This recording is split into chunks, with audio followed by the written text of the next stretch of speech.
Hello, it's Ross here from Britain's Hidden History. I'm here with Julian and Tim. You can see wandering off in the distance without me. And we're up on the common above St Gennydd. We are at September, and of course the sun's now come out. Beautiful weather. The children go back to school and now the summer starts. Typical, isn't it? Right, we're going to go along the ridge. Now, Julian's told me at the top end of this we're going to find some rock art, as well as a few other things. So here we go.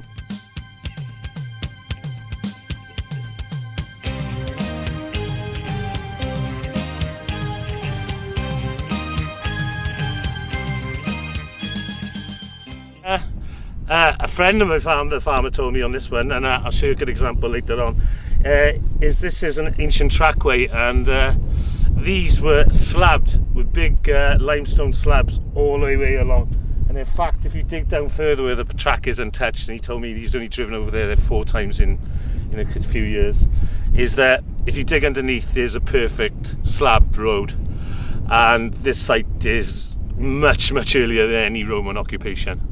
So you can make your mind up about that, but we have got a system of trackways here that lead to every valley, to all of the Silurian territories, and probably to the rest of Wales. Yeah, so you see along the path, just poking through, and the farmer's confirmed he never put these stones down. This is an old roadway, you'd call it, really. Right, along here we got the ridge of Mile, Treeless Fort. Above the background you've actually got a small pond, which is the water source of the fort. It's an aquifer, it flows all year, so it pretty much, I've never seen it dry up. And it's a massive defence. It goes right from the edge of Eglwysillin right over to the side of the valley that ends to overlook Llanfabon. So it was once a mighty structure, and let's go up and have a look at the top and see what we can find up there.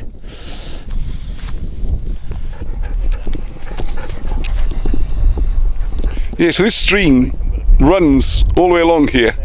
So the question, of course, is there a more modern drainage ditch put here to stop the water flow from the hill going down onto the field? Or is this actually part of the ramparts? And also, as you know from other videos, having water and these sort of this sort of watery, marshy terrain also tends to go near grave sites and things, so there's a lot of possibilities here, and it's interesting to explore. You know, see, it's been a pretty dry summer. It hasn't been very warm, it's been dry, and you can see this stream is still flowing well.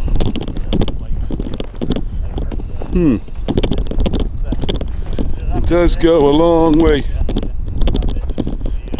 Would you bother? Who would bother cutting a drainage ditch to protect what's only common land anyway?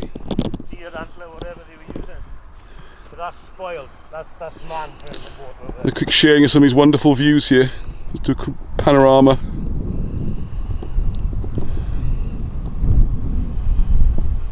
Absolutely magnificent.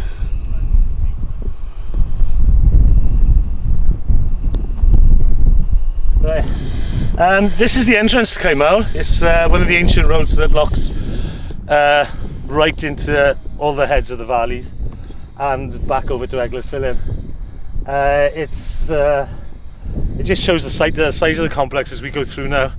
Over the top is... We're actually standing on the road, yeah? Huh? You see we're standing on the road? Yeah, we're actually standing on the entrance. If you look there, you see a curve. And if you look there, you can just see the lines going up. I know for a fact this haven't been used much by the farmer at all, so these are basically the ancient roads that run through the middle of the fort. In my opinion, there is no other logical explanation for it. Tragically, since filming this, we've discovered a wind farm's going to go here, and all this is going to be destroyed. Millions of tons of concrete, access roads, platforms for cranes, gone.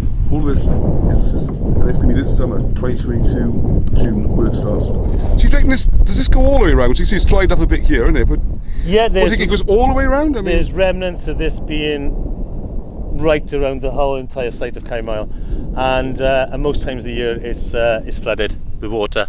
On the other side not so much, but you can see where it would have been, but you can definitely see the ramparts on the other side. And so it's like an island then, isn't it? If it's stream, it's very much like an island, yes. It's Mile Treeless Fort describes there to be no trees here, but It's also a place where they found several Bronze Age axes that are of the South Wales variety. So there was a lot of work going on here. They found them in different places and all. So they've taken out, if they had ever done any digging here, I'm sure they'll find evidence of antler horns or some kind of work tools, because the amount of work that has gone into this, as you can see, that's not a natural, that's going uphill. So that has been dug in, it hasn't been formed by the stream. Yeah, I don't think it is a drainage ditch. I can't think why anyone would want to do it. Perhaps you can ask the farmers. But I mean, if you go further onto the side, you can see there's more ramparts. But this is. There's no reason to put a drainage ditch, really. I mean, it's just common land, isn't it? You know, there's no. They could have just let it flow straight off the mountain, straight down. Water finds its way where it wants to go. Yeah, natural streams more likely. But this has been, if you've ever used a spade, which I can testimonially say I have, or a shovel, that spoil on there, that's not carved out by water, that's dug out, and that's the way earth settles once it's dug out and grass is over, and you're talking 1,000 years later. That is man-made. The bottom of the stream, you can see where the stones are. Yeah, that is water, but the higher part is definitely dug out by man. It's just no way. There's no water erosion on there. It's as smooth as the day it was dug, bar for the grass. Cool. So either made a moat or they made an island, depending on how you look at it, really. It depends which way, because you're looking at the period. As we know, the word NS, island, is very important.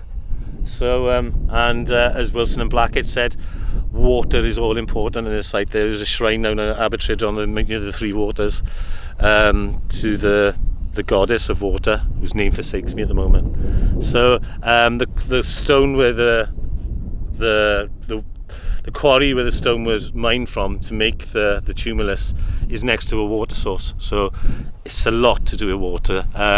Once again, if you just let me go on, the boundaries are very much marked by the holdings of the sources of the River Usk, Towie, and any other sources of water. They all seem to be vitally important to these areas.